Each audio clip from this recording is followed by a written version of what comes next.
Class 6. Today we will start the next topic, gait of animals. Gait of animals के अंदर हम earthworm, snail और cockroach, fish, birds, how do snakes move. तो हम अभी तक हमने ह्यूमन बॉडी की मूवमेंट्स को रीड किया था, उनके बॉडी पार्ट्स के उनके जॉइंट्स के बारे में, कार्टिलेज, ये सब हमने पहली वाली वीडियो में स्टडी किया था। अब हम करेंगे एनिमल्स की मूवमेंट के बारे में कि एनिमल्स कैसे मूव करते हैं। तो सबसे पहले है अर्थवॉर्म।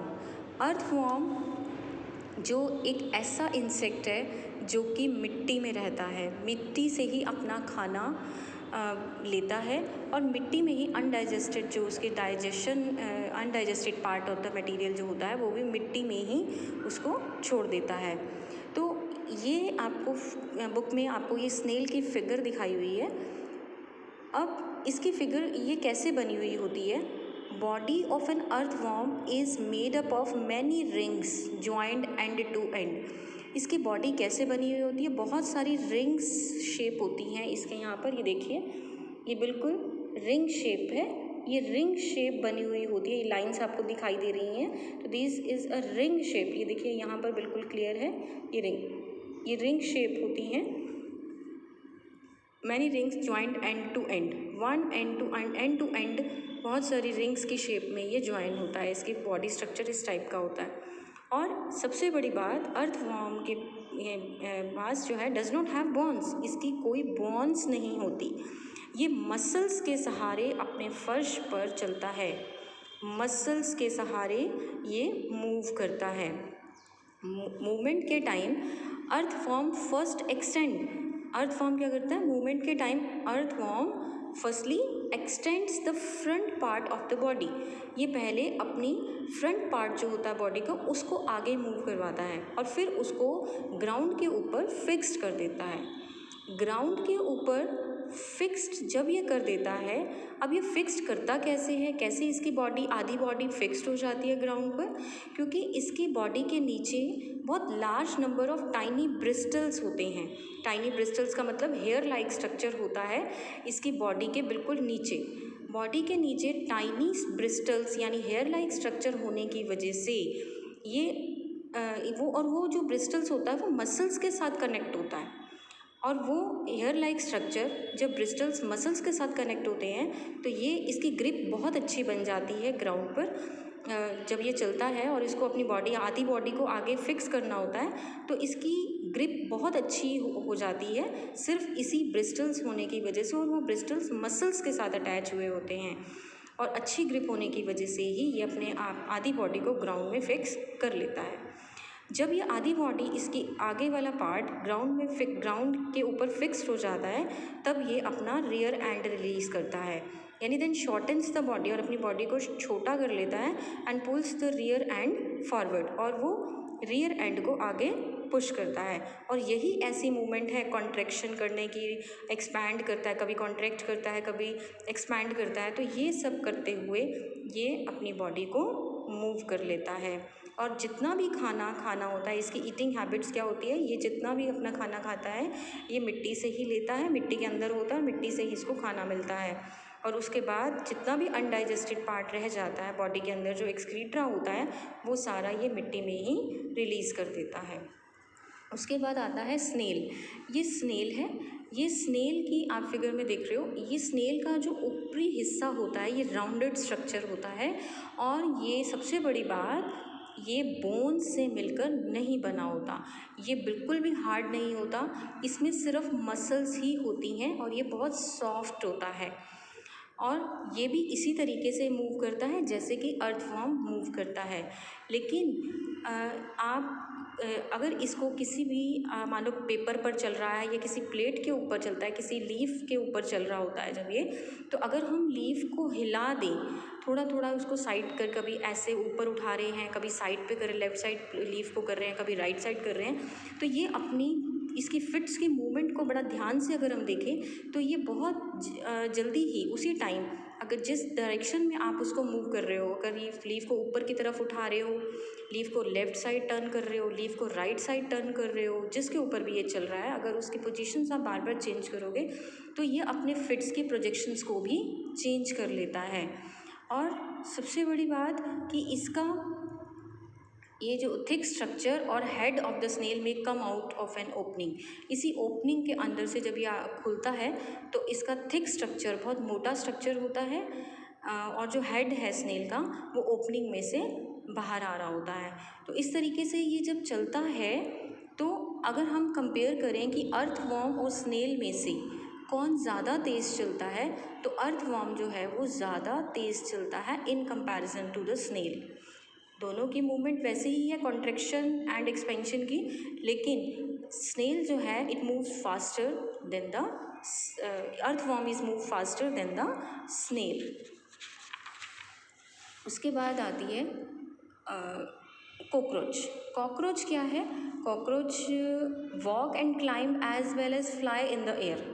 कॉकरोच जो होता है वो वॉक भी करता है, क्लाइंब भी करता है और ये एयर में फ्लाई भी करता है। इसकी 3 पेयर ऑफ लेग्स होती हैं, 3 पेयर ऑफ लेग्स जो कि इसको वॉकिंग में हेल्प करती हैं। इसकी जो बॉडी होती है ऊपर वाली, it's covered with a hard outer skeleton. इसका बहुत हार्ड आउटर स्केलेटन होता है और ये आउटर स्केलेटन जो होता है वो बहुत सारी नंबर ऑफ प्लेट्स से मिलकर बना हुआ होता है जो इसको मूवमेंट में हेल्प करती है। और इसके जो विंग्स होते हैं वो भी 2 पेयर ऑफ विंग्स होते हैं जो बॉडी के साथ बॉडी में हेड के साथ अटैच हुए होते हैं, behind the head, attach behind the head के पीछे अटैच हुए होते हैं इसके पेयर ऑफ विंग्स। अब कॉकरोचेस के अंदर बहुत डिफरेंट मसल्स होती हैं नियर द लेग्स। अगर लेग्स के पास move the legs for walking, वहाँ पर भी मसल्स होती हैं। Body muscles move the wings when the cockroach flies. जब कॉकरोच फ्लाई करता है तब भी इसकी बॉडी मसल्स जो हैं वो उसकी हेल्प करती हैं। उसके बाद है बर्ड्स जो हैं वो एयर में फ्लाई करते हैं, ग्राउंड पर चलते हैं। जैसे कुछ बर्ड्स हैं, डक्स हैं, स्वेन्स हैं, ये क्या करते हैं? पानी में स्विम करते हैं। बर्ड्स जो है वो फ्लाई करते हैं, क्यों? क्योंकि उनकी बॉडी जो है वो स्ट्रीमलाइन बॉडी बनी हुई होती है। उसकी जो बोन्स होती हैं वो होलो होती हैं, लाइट, बहुत हल्की होती हैं। और जो हिंड लिम्ब्स हैं, bones of the hind limbs are typical for walking and perching. The body part of the fore limbs are modified as wing. जो बोनी पार्ट, ये जो आपको स्केलेटन दिखाया हुआ है इस बर्ड का, इसमें जो बोनी पार्ट है फोर लिम्ब्स का वो किस तरीके से विंग्स की शेप में मॉडिफाई हुए होते हैं। और जो शोल्डर बोन्स हैं बहुत स्ट्रॉन्ग होती हैं। इसकी ब्रेस्ट बोन्स जो हैं वो भी मॉडिफाइड होती हैं ताकि वो उड़ने में उनको हेल्प कर सके। इस तरीके से बर्ड्स जो है अपने विंग्स के अंदर जो मसल्स होती हैं उसकी हेल्प से बर्ड्स अपने विंग्स को ऊपर नीचे करते हैं और ये उड़ सकते हैं। उसके बाद है फ़िश क्या है? आपने ये प्ले किया होगा कई बार कि अगर हम बोट बनाते हैं तो बोट जब हम उसको फैलाते हैं, अगर हम उसको साइड से, रिवर की साइड से उसको पानी में रिलीज़ करते हैं तो ये बोट क्या करने शुरू हो जाती है? वॉक करना शुरू, उसके ऊपर स्विम करना स्टार्ट हो जाती है। तो आपने ये प्ले किया होगा, सेम बिल्कुल ऐसे ही फ़िश है। अब आप बोट का अपनी पिक्चर कैसी होती है? बोट की आगे से पतली होती है, पीछे से भी पतली होती है और बीच में उसका पोर्शन ब्रॉड होता है। इस टाइप के हम इसको टेपर बॉडी बोलते हैं। Body tapers at both ends. Tapers का मतलब होता है जैसे शंख की शेप होती है, इस तरीके से बनी हुई होती है।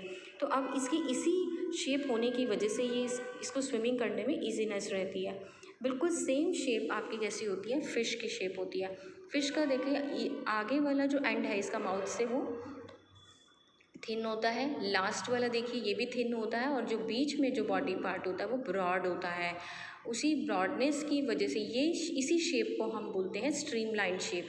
तो फ़िश की स्ट्रीमलाइन शेप होने की वजह से ही ये रिवर के अंदर जो है वो स्विम कर सकती है। The head and the tail of the fish are smaller than the middle portion of the body and the body tapers at both ends पर ये टेपर्स होती है, मीन्स शंख शेप होती है। This body shape is called the streamline shape. इसी तरीके से जो स्केलेटन होता है फ़िश का वो किससे कवर्ड होता है? स्ट्रॉन्ग मसल्स से कवर हुआ होता है।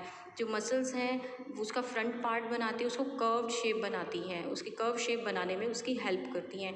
और जो टेल पार्ट है वो टूवर्ड्स द अपोजिट, वो अपोजिट साइड है। इसका अगर हम हेड देखें तो वो लेफ़्ट साइड है और इसकी जो टेल पार्ट है वो राइट साइड है। तो इस तरीके से कर्व मोशन करते हुए एक दूसरे अपनी बॉडी को जर्क लगता है, इसका धक्का लगता है और वो बॉडी जो है वो आगे की तरफ पुश हो जाती है। तो इस तरीके से जो फिन्स हैं वो help by the fins of the tail. तो इस तरीके से जो फिश है वो पानी के अंदर स्विम करने में उसको हेल्प मिलती है।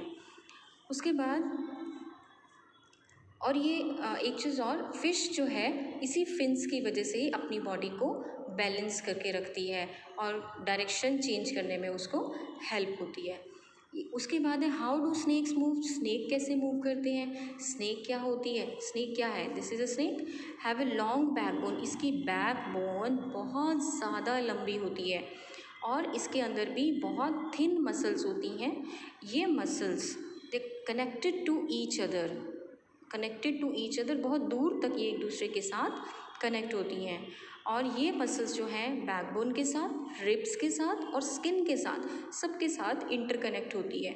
अब स्नेक की जो बॉडी है वो कर्व्स इनटू मैनी लूप्स, बहुत सारे लूप्स, ऐसे लूप्स बना बना कर ये चलता है और यही लूप्स जो है इसको आगे फॉरवर्ड पुश, ग्राउंड पे प्रेस करके आगे फॉरवर्ड पुश देते हैं। इस तरीके से ये लूप्स बनाता हुआ जो है वो बहुत फास्ट मूव करता है and not in straight line, कभी भी ये स्ट्रेट लाइन में मूव नहीं करता, it always makes the loops. और बोन्स और मसल्स जो है मूवमेंट में डिफरेंट, अब हमने इस चैप्टर के अंदर यही पढ़ा कि जो बोन्स की और जो मसल्स हैं वही एनिमल्स के डिफरेंट मूवमेंट में हेल्प कर रही होती हैं। तो इस चैप्टर के अंदर बेटा यही आपके एनिमल्स की मूवमेंट और ह्यूमन बॉडी की मूवमेंट्स के बारे में पूरा स्टडी किया गया है। अब आप इस चैप्टर को बहुत अच्छे से रीड करिए। और एक और है, एक साइंटिस्ट का नाम था एशियन ग्रीक फिलोसफर एरिस्टोटल, उसने अपनी बुक दी थी गेट ऑफ एनिमल्स, उसके अंदर उसने बहुत सारे क्वेश्चंस अराइज किए थे। उसने ये बोला था कि क्या बॉडी पार्ट्स के अंदर सिमिलरिटी और डिफरेंसेस होते हैं और डिफरेंट एनिमल्स की बॉडी में डिफरेंट कईयों के 4 लेग्स होती हैं, लेकिन ह्यूमन बॉडी के अंदर क्या होता है, सिर्फ 2 लेग्स होती हैं, 2 हैंड्स होते हैं। तो ये सब सारे क्वेश्चंस उसने उसमें अराइज किए थे, लेकिन अभी कुछ क्वेश्चंस का आंसर इस चैप्टर में दिया गया है और बाकी कुछ क्वेश्चंस का अभी आंसर पेंडिंग है। तो अब ये जो चैप्टर है अब आप इसके रीड करेंगे और जो कीवर्ड्स है जो मैं सेंड करूँगी आपको वो आपने अपनी कॉपीज़ पर नोट डाउन करने हैं।